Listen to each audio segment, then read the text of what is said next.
Hi, I'm Don Johnson. I'm the Executive Director of Lutheran Outdoor Ministries, LOM. This video and the others in the whole series are brought to you through LOM as a gift from all of our outdoor ministry members. We think you'll enjoy it. We're confident that it will be helpful. And we give a big shout of thanks to Keith Johnson, the founder of the organization known as Board Coach, for contributing his time and expertise to this project, and to Liam Riddle of the Lutherland staff in Pennsylvania for serving as videographer. Hello, my name is Keith Johnson. It was my privilege and joy to serve for 43 years with Lutheran Outdoor Ministries in Minnesota, California, and the southeastern U.S. When I retired at the end of 2017, I launched the Board Coach, a spiritually based consulting initiative to help boards and executives thrive in the future. This is the 6th video on board development and introduces how a governance committee can help your board. Now, I know what many of you are thinking. The last thing you want is another committee. However, if I were still an executive director and could only have one committee, it would be a governance committee. This video will tell you why. There are 4 responsibilities. The most important is to identify great board candidates. This is a year-round task and shouldn't be left to a month before new members are needed. Number 2, leadership training and development includes new member orientation and continuing ed for the board. A 3rd responsibility is evaluating the board's effectiveness as a whole, the effectiveness of individual members, and board meetings. Lastly, our board policy oversight, which is largely the responsibility of the secretary. I've listed a sample work plan based on the committee meeting 3 times a year. This could be adapted to another meeting schedule that works for your situation. You can see the progression of tasks that includes an annual review of governing documents, nominating officers, recruiting new members, planning new member orientation, and continuing ed. I recommend the governance committee be comprised of both board and non-members. The secretary should serve on the committee as he or she is the policy manager. If the chair isn't a board member, there should be a board liaison.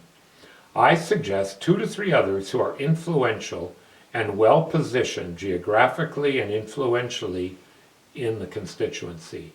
I also think the governance committee is a great place for the outgoing board president to serve. There are 3 occasions for the governance committee to be involved in training members. Number 1 is new member orientation. 2nd is the annual board continuing ed. And thirdly is to train a new board president and new committee chairs.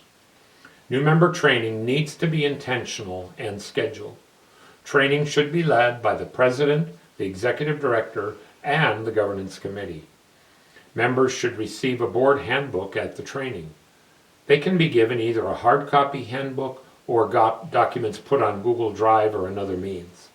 I suggest the handbook have the following components: the mission statement, the strategic vision and plan, staff org chart, articles of incorporation and bylaws, board minutes, financial reports and budget, and key issues the board is addressing now or in the future.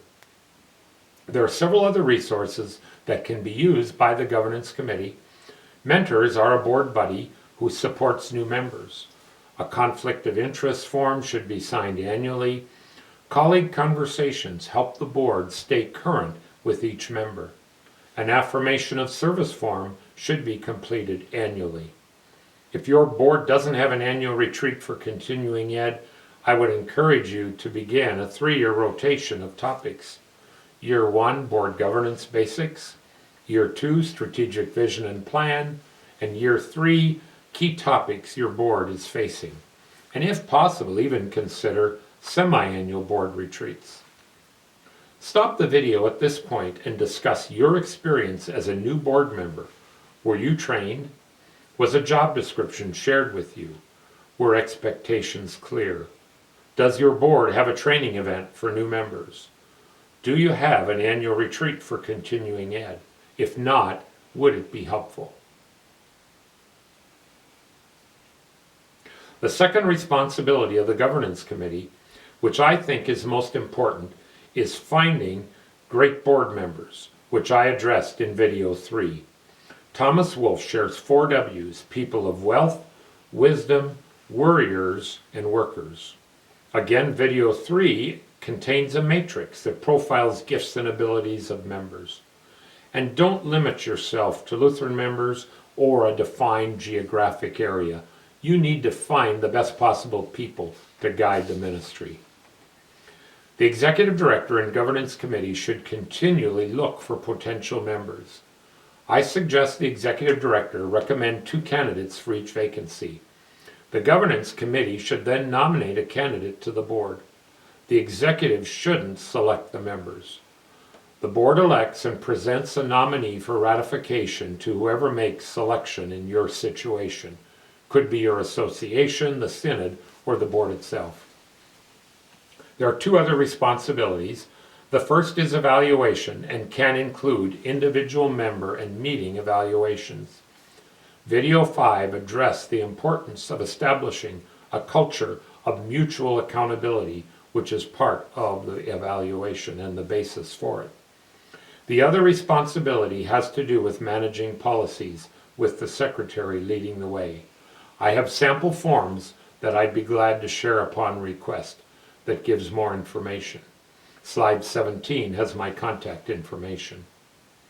If you're convinced of the importance of the governance function but aren't ready to add another committee, there are 2 other ways to handle this.